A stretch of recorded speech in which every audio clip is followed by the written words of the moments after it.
देख रहे हैं समाचार आपके साथ मैं हूं पराक्रम सिंह शेखावत। बताएंगे आपको इस वक्त की बड़ी खबरें। समाचार की शुरुआत करेंगे सुर्खियों के साथ। ट्रंप की दोस्ती वाले बयान का प्रधानमंत्री मोदी ने तहे दिल से किया सम्मान। कहा भारत अमेरिका के बीच सकारात्मक, दूरदर्शी, व्यापक और वैश्विक रणनीतिक साझेदारी।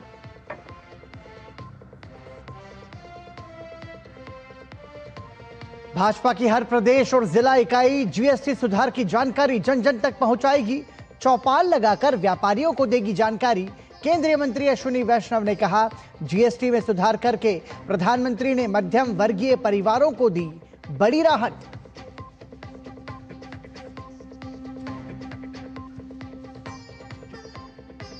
भारतीय जनता पार्टी के राष्ट्रीय अध्यक्ष जेपी नड्डा ने एनडीए सांसदों की डिनर पार्टी की रद्द। पंजाब समेत देश के कई हिस्सों में बाढ़ के हालात को देखते हुए लिया फैसला।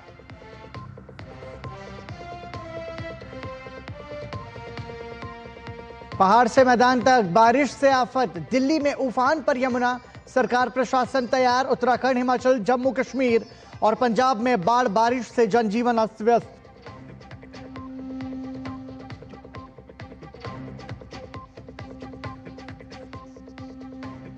और अनंत चतुर्दशी पर धूमधाम से बप्पा को दी जा रही विदाई।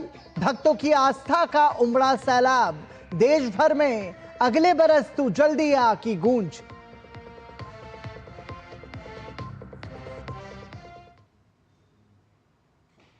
और सुर्खियों के बाद अब खबरों पर नजर विस्तार से। अमेरिका के राष्ट्रपति डोनाल्ड ट्रंप की तरफ से तारीफ किए जाने के बाद प्रधानमंत्री नरेंद्र मोदी ने प्रतिक्रिया जाहिर की है। ट्रंप ने प्रधानमंत्री नरेंद्र मोदी को अपना दोस्त कहा। इसे लेकर प्रधानमंत्री नरेंद्र मोदी ने सोशल मीडिया प्लेटफॉर्म एक्स पर लिखा कि राष्ट्रपति ट्रंप की भावनाओं और हमारे संबंधों के सकारात्मक मूल्यांकन की मैं तहे दिल से सराहना करता हूं और उनका पूर्ण समर्थन करता हूं। भारत और अमेरिका के बीच एक अत्यंत सकारात्मक और दूरदर्शी, व्यापक एवं वैश्विक रणनीतिक साझेदारी है।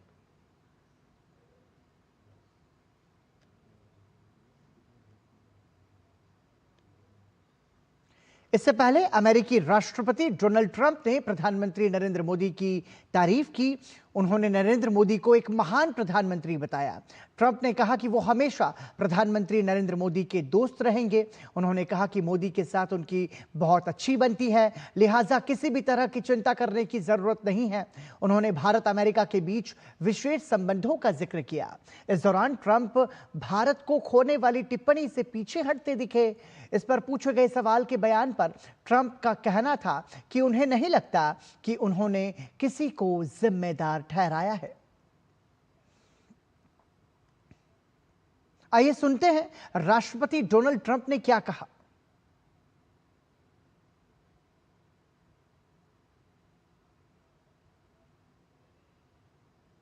I always will. I'll always be friends with Modi. He's great. Prime Minister, he's great. India and the United States have a special relationship. There's nothing to worry about. America के राष्ट्रपति डोनाल्ड ट्रंप के बयान पर प्रधानमंत्री नरेंद्र मोदी की सकारात्मक प्रतिक्रिया को लेकर विदेश मंत्री डॉक्टर एस जयशंकर ने कहा कि अमेरिका के साथ देश की साझेदारी को प्रधानमंत्री मोदी बड़ा महत्व देते हैं। उन्होंने कहा कि जहां तक राष्ट्रपति ट्रंप का सवाल है, प्रधानमंत्री नरेंद्र मोदी के राष्ट्रपति ट्रंप के साथ हमेशा से बहुत अच्छे और व्यक्तिगत संबंध रहे हैं। Prime Minister Modi obviously attaches enormous importance to our partnership with the United States. Where President Trump is concerned, he's always had a very good personal equation with President Trump. But the point is, look, we are engaged, we remain engaged with the United States. And at this time, I can't say more than that. But that's really what I would say. और अब बात GST सुधार की।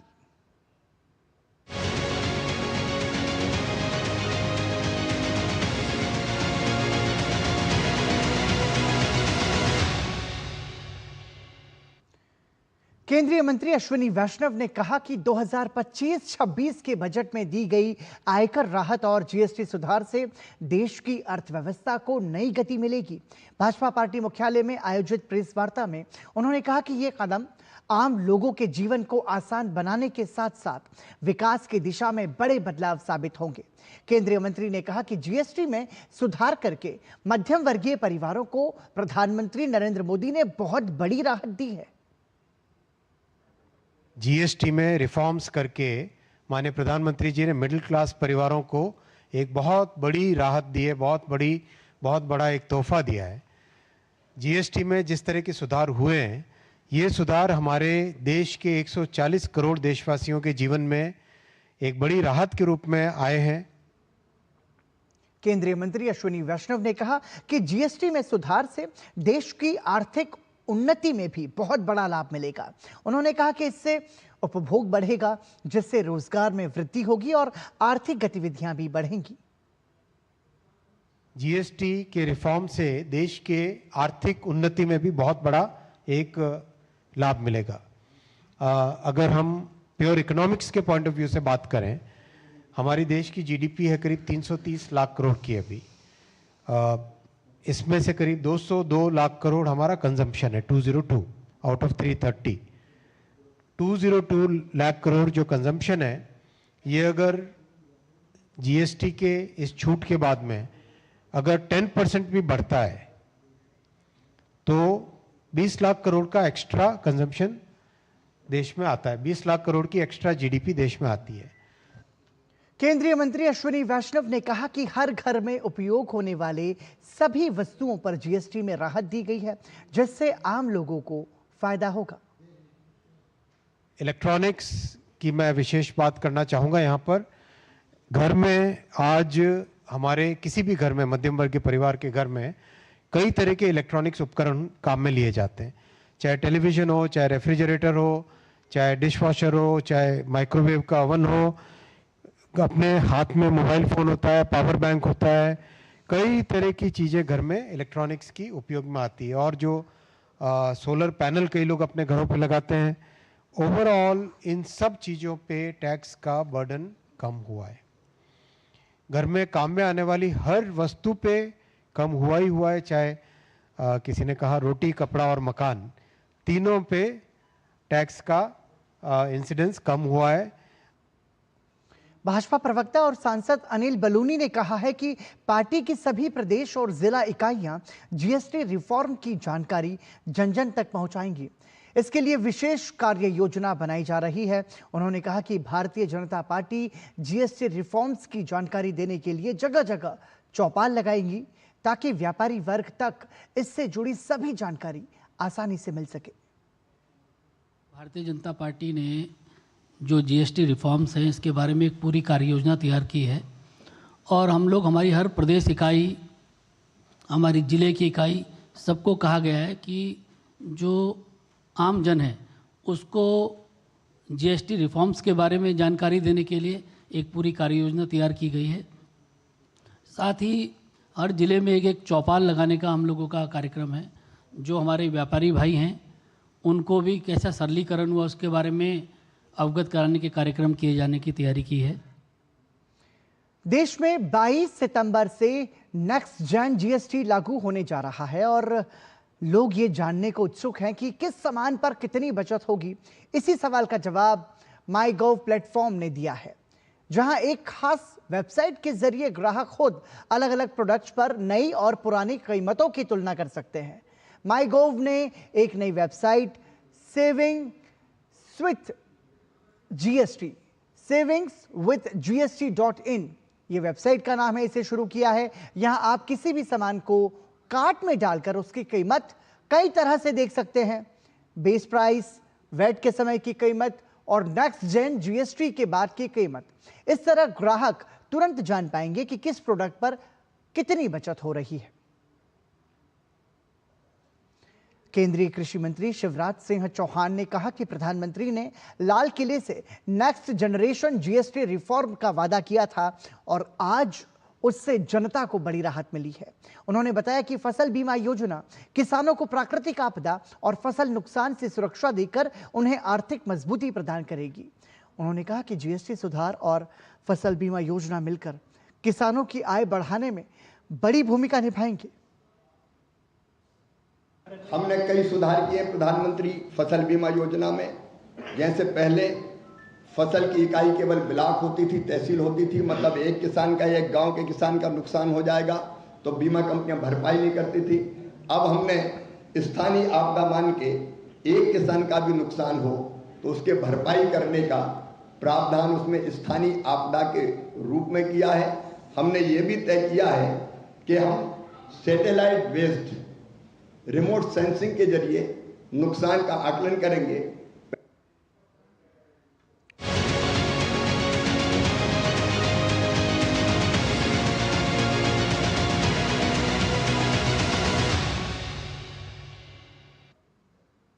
Bharatiya Janata party अध्यक्ष JP Nadda ने अपने आवास पर आज आयोजित होने वाली एनडीए सांसदों की डिनर पार्टी को रद्द कर दिया है। यह निर्णय पंजाब समेत देश के कई हिस्सों में बाढ़ की गंभीर स्थिति को देखते हुए लिया गया है। डिनर का आयोजन उपराष्ट्रपति चुनाव की तैयारियों के मद्देनजर किया जाना था। फिलहाल जानकारी सामने आई है कि भाजपा अध्यक्ष जेपी नड्डा की तरफ से इस आयोजन को रद्द करने का फैसला लिया गया है। प्रधानमंत्री नरेंद्र मोदी का 75वां जन्मदिन 17 सितंबर को है। भाजपा ने फैसला किया है कि वो 17 सितंबर से 2 अक्टूबर गांधी जयंती तक पूरे देश में सेवा पखवाड़ा मनाएगी। इसे लेकर भाजपा के केंद्रीय कार्यालय में भाजपा के राष्ट्रीय महामंत्री सुनील बंसल की अध्यक्षता में एक बैठक हुई। इस बैठक में दिल्ली की मुख्यमंत्री रेखा गुप्ता सहित दिल्ली कैबिनेट के तमाम मंत्री और दिल्ली के सभी सांसद उपस्थित रहे। गौरतलब है कि सेवा पखवाड़ा के अंतर्गत देश भर में स्वच्छता अभियान के तहत सफाई की जाएगी। एक पेड़ मां के नाम अभियान के तहत पेड़ लगाए जाएंगे। रक्तदान शिविर भी आयोजित किए जाएंगे। प्रधानमंत्री नरेंद्र मोदी से जुड़ी चुनिंदा किताबें भी वितरित की जाएंगी। कई तरह की प्रदर्शनियां लगाई जाएंगी। प्रधानमंत्री नरेंद्र मोदी पर बनी डॉक्यूमेंट्री दिखाई जाएगी। वोकल फॉर लोकल अभियान के तहत स्वदेशी वस्तुओं के उपयोग के लिए प्रोत्साहित किया जाएगा। बिहार के मुख्यमंत्री नीतीश कुमार अपनी प्रगति यात्रा के जरिए विकास कार्यों की रफ्तार तेज कर रहे हैं। आज बक्सर आगमन के दौरान मुख्यमंत्री ने कई करोड़ की विकास योजनाओं का शिलान्यास कर लोगों को नई सौगात दी। मुख्यमंत्री ने प्रगति यात्रा के तहत की गई घोषणाओं को अमली जामा पहनाते हुए 325 करोड़ 13 लाख रुपए की योजनाओं का शिलान्यास किया। इसी दौरान मुख्यमंत्री ने राजपुर प्रखंड परिसर स्थित मध्य विद्यालय का दौरा किया और विकास कार्यों की समीक्षा भी की। दिल्ली में यमुना नदी का जलस्तर अभी भी खतरे के निशान से ऊपर बना हुआ है। कई निचले इलाकों में पानी भरने से लोगों की परेशानियां बढ़ गई हैं। वहीं दिल्ली सरकार तत्परता के साथ राहत कार्यों में जुटी हुई है। खतरे के मद्देनजर यमुना के किनारे रह रहे लोगों को पहले ही सुरक्षित बाहर निकाल लिया गया है। दिल्ली सरकार इन लोगों के रहने और उन्हें राहत सामग्री पहुंचाने का कार्य कर रही है। वहीं कई क्षेत्रों में पीने का पानी रिलीफ कैंप तक पहुंच गया है, जिससे वहां रह रहे लोगों को कहीं और शिफ्ट किया गया है। आज दिल्ली में यमुना नदी का जलस्तर घटकर 206.30 मीटर पहुंच गया। उत्तराखंड के ऊंचे पहाड़ी जिलों को छोड़कर बाकी दूसरे जिलों में आज मौसम साफ नजर आ रहा है, जिससे लोगों को काफी राहत मिली है। पिछले कई दिनों से जारी भारी बारिश ने जनजीवन को बुरी तरह प्रभावित किया था। बारिश थमने से अब निर्माण कार्यों और भूस्खलन से बंद पड़ी सड़कों को खोलने में तेजी आने की उम्मीद है। जिलेवार बात करें तो चमोली जिले में रात भर हुई बारिश का दौर अब थम चुका है। हालांकि जिले में बद्रीनाथ राष्ट्रीय राजमार्ग, नंदप्रयाग, कमेड़ा, गौचर और पागल नाला में अवरुद्ध है। तो साथ ही ग्रामीण क्षेत्रों को जोड़ने वाले 50 से अधिक लिंक मार्ग भी बंद पड़े हैं। बागेश्वर जिले की बात करें तो यहां बादल छाए हुए हैं और लगभग 6 मोटर मार्ग बंद बताए जा रहे हैं। नैनीताल में मौसम सामान्य है, जबकि टिहरी, उत्तरकाशी में हल्के बादल और कोहरा छाया है। पौड़ी गढ़वाल के कोटद्वार क्षेत्र में धूप खिली हुई है। वहीं गुमखाल, लंसडाउन और पौड़ी में हल्के बादल छाए हुए हैं। कांगड़ा जिले में ब्यास नदी पर बने पोंग बांध में जलस्तर अभी भी खतरे के निशान से 4.5 फीट यानी कि 4.5 फीट ऊपर बह रहा है। हालांकि जलस्तर पहले से थोड़ा घटा है, लेकिन जब तक यह खतरे के निशान से नीचे नहीं आ जाता तब तक सभी गेटों से पानी छोड़ा जाता रहेगा, जिससे कांगड़ा जिले के इंदौरा और फतेहपुर उपमंडलों तथा पंजाब के पठानकोट और गुरदासपुर क्षेत्रों में बाढ़ का खतरा रहेगा। भारतीय वायुसेना का पंजाब, हिमाचल और जम्मू कश्मीर के आपदा प्रभावित क्षेत्रों में बचाव अभियान जारी है। सेना ने भरमौर चंबा सेक्टर से अभी तक 541 लोगों को सुरक्षित निकाला है। साथ ही कुल्लू और किश्तवाड़ सेक्टर्स में प्रभावित लोगों के लिए 10,000 किलोग्राम से ज्यादा जरूरी राहत सामग्री पहुंचाई गई है। उत्तर भारत के बाढ़ प्रभावित क्षेत्रों में राहत और स्वास्थ्य सेवाएं पहुंचाने के लिए एम्स नई दिल्ली की डॉक्टर्स की और नर्सों की टीम अपने अभियान की शुरुआत कर चुकी है। टीम ने अपनी यात्रा पंजाब के अजनाला क्षेत्र से शुरू की, जो बाढ़ से सबसे अधिक प्रभावित इलाकों में से एक है। इसके बाद ये टीम रामदास और अन्य प्रभावित इलाकों में जाएगी, जहां चिकित्सा सहायता और मानवीय सहयोग प्रदान किया जाएगा। एम्स की ये पहल न केवल स्वास्थ्य सेवाओं तक सीमित है, बल्कि ये पीड़ितों के बीच विश्वास और सहानुभूति का संचार भी कर रही है। दवाइयों, चिकित्सीय विशेषज्ञता और करुणा के साथ एम्स की ये टीम बाढ़ पीड़ितों की तक हीलिंग टच पहुंचाने का प्रयास कर रही है। बिहार में खेल का वातावरण तेजी से नया आकार ले रहा है। ऐसे में राजगीर में तैयार हो रहे अंतर्राष्ट्रीय क्रिकेट स्टेडियम की अनदेखी नहीं की जा सकती। तो आखिर तैयारी के किस चरण में है यह स्टेडियम और इसका निर्माण पूरा होने के बाद कैसे बदलेगी बिहार राज्य की सूरत, जानते हैं डीडी न्यूज संवाददाता गौरव कुमार की इस रिपोर्ट के जरिए। देश में क्रिकेट का खेल हर दिल पर राज करता है, इसमें कोई शक नहीं। ऐसे में बिहार भी इससे अलग नहीं। लेकिन यह राज्य एक अदद बड़े क्रिकेट स्टेडियम के लिए तरसता दिखा। लेकिन मौजूदा राज्य सरकार ने बिहार के लोगों को एक बड़ा तोहफा राजगीर में तैयार हो रहे इस क्रिकेट स्टेडियम के जरिए दिया है। राजगीर में करोड़ों की लागत से तैयार हो रहा यह स्टेडियम राज्य में अपनी एक अलग पहचान बना रहा है। यह स्टेडियम न केवल बिहार का सबसे बड़ा स्टेडियम होगा, बल्कि अपनी संरचनाओं और सुविधाओं की दृष्टि से पूरे देश में अनोखा होगा। स्टेडियम का लगभग 80% कार्य पूरा हो चुका है। यहाँ के युवा वर्ग में इस तैयार हो रहे क्रिकेट स्टेडियम को लेकर काफी उत्साह है और उनको उम्मीदें हैं कि वह भी अब इंटरनेशनल मानकों वाले मैदान पर खेल सकेंगे, जो उनके खेल में सुधार करेगा। कुछ सालों पहले यहाँ पे कुछ स्टेडियम नहीं था, बट आने वाले इन फ्यूचर यहाँ पे स्टेडियम बनाया गया। यहाँ के यूथ के लिए, यहाँ पे अंतर्राष्ट्रीय खिलाड़ियों के आवागमन के लिए काफी अच्छा बेटर स्ट्रक्चर खड़ा किया गया है यहाँ पे, ताकि आने वाले फ्यूचर में बच्चों को आगे सपोर्ट मिले और बड़े बड़े खिलाड़ियों को देख के यहाँ के यूथ आगे बढ़े। और बिहार स्टेट के लिए काफी अच्छा है कि वो आगे बढ़ेगा। स्टेट बिहार में स्पोर्टिंग एनवायरनमेंट नहीं था, इससे पहले स्टेडियम बनेगा तो उससे अब पब्लिक भी जागरूक होंगे, इंटरेस्ट आएगा। तो स्पोर्टिंग एनवायरनमेंट होना चाहिए यहाँ पे, वो चेंज आने वाला है अपने यहाँ। हाल ही में मुख्यमंत्री नीतीश कुमार की अगुवाई में हुई कैबिनेट बैठक में राजगीर में बन रहे इंटरनेशनल क्रिकेट स्टेडियम के रखरखाव का जिम्मा बिहार क्रिकेट एसोसिएशन को सौंप दिया गया है। क्रिकेट स्टेडियम तैयार होकर जब क्रिकेट यहाँ होने लगेगा, तब ये कॉम्प्लेक्स, ये स्पोर्ट्स कॉम्प्लेक्स का 100% जो यूटिलाइजेशन है, जो मकसद है माननीय मुख्यमंत्री जी का, ये इम्प्लीमेंट हो जाएगा। तो इट विल बिकम कंप्लीट, ये फुल सर्कल आ जाएगा। अभी बचा हुआ थोड़ा सा कंप्लीट हो जाएगा और क्रिकेट मैचेस होने लगेगा। तो मुझे कोई डाउट नहीं है, राजगीर कल होके फ्यूचर में एक बहुत बड़ा स्पोर्ट्स सिटी के नाम पर जाना जाएगा। स्टेडियम में G+5 के मुख्य पवेलियन का निर्माण पूरा कर लिया गया है।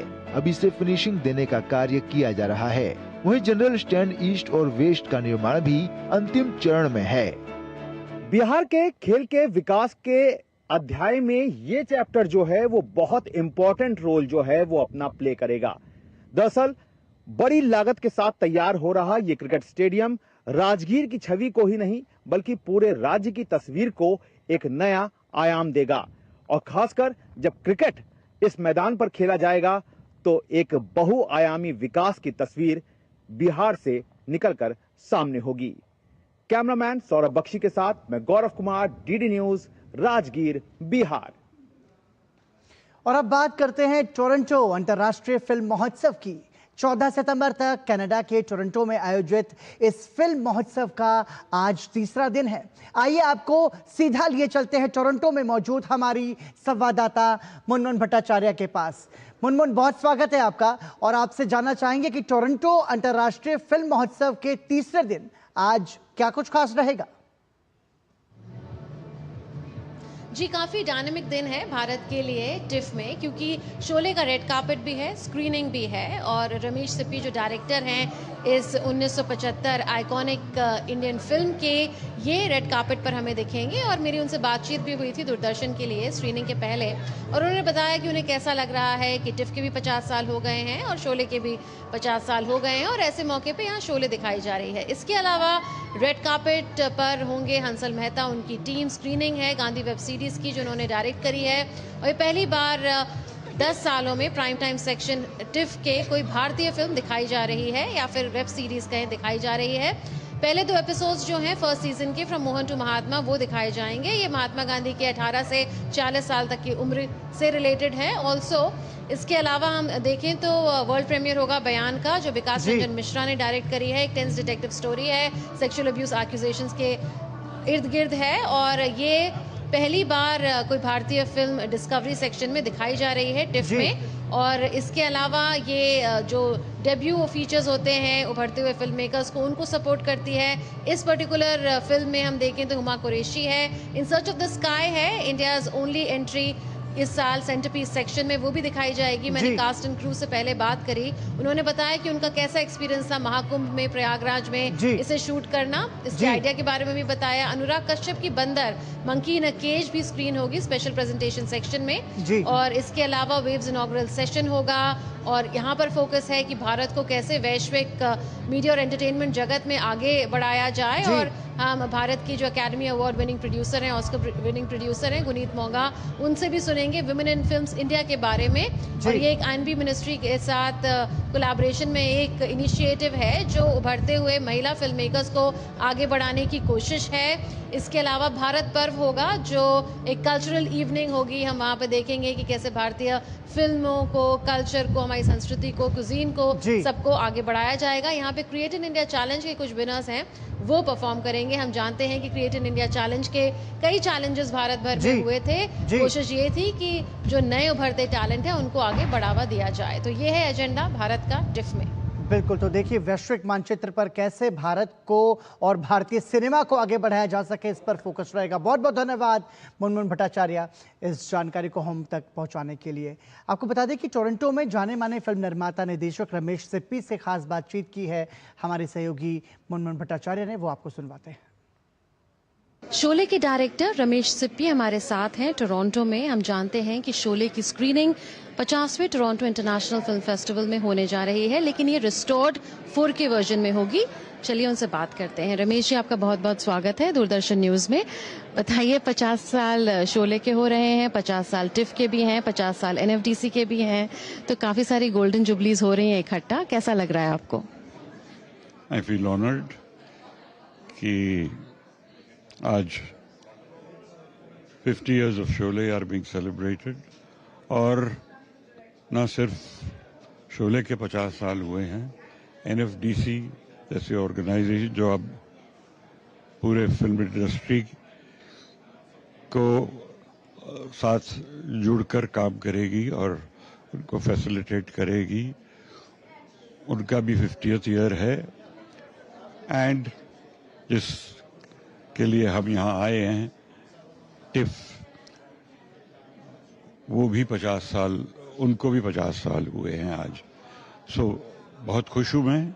कोई वाकया आप बताना चाहें अगर व्यूअर्स को शोले से रिलेटेड? मेरी फिल्म प्लान जब की गई तो काफी एक्शन और वायलेंस का मतलब ही एक्शन है। वही ड्रामा के साथ जब वायलेंस आता है, पर्सनल फीलिंग्स जब आती है, तो वो लगता है कि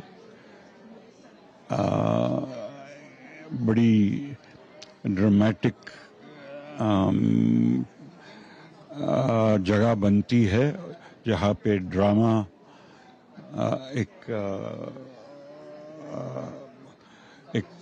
मकाम पर आता है जहाँ पे बहुत अच्छे अच्छे डायलॉग छेड़े जाते हैं और साथ में शोले जैसी फिल्म जो है वो सब कुछ था उसमें। 70 mm स्टीरियोफोनिक साउंड, गाने बजाने जो थे, बैकग्राउंड स्कोर था, टाइटल म्यूजिक था, हर चीज में। और इतने सारे जो हमारे बेस्ट एक्टर्स कहे जाएं, धर्म जी, अमित जी, हेमा जी, जया जी, संजीव कुमार, अमजद खान वगैरह और बहुत और सारे, असरादी जी, जगदीप जी, ये सारे के सारे बढ़िया एक्टर्स ने बहुत बढ़िया काम किया। आज तक याद है लोगों को उनका काम। रेस्टोरेशन हुआ है, अब 4K में दिखाया जाएगा। कितना मुश्किल रहा ये प्रोसेस, अगर आप बता पाएं। और हम जानते हैं कि 6 मिनट और फिल्म की ड्यूरेशन होगी यहाँ पर, तो वो कैसे हुआ? वो 6 मिनट वही हैं जो फिल्म से निकाले गए थे उस वक्त, सेंसर वगैरह उनके ऑब्जेक्शंस के चक्कर में, और वहाँ उस वक्त इमरजेंसी लगी हुई थी तो ज़्यादा हम आर्ग्यू नहीं कर पाए। मेरा इरादा तो एक अच्छी फिल्म बनाने का था। जब एक्शन हो तो अच्छा एक्शन हो, रोमांस हो तो अच्छा रोमांस हो, गाना बजाना हो तो अच्छे गाने हो, बैकग्राउंड स्कोर हो तो ये सारी चीज़ें इकट्ठी जब एक आपको इनकरेज करना चाहिए ऐसी फिल्में कि और लोग भी इस तरह की फिल्में बनाएं।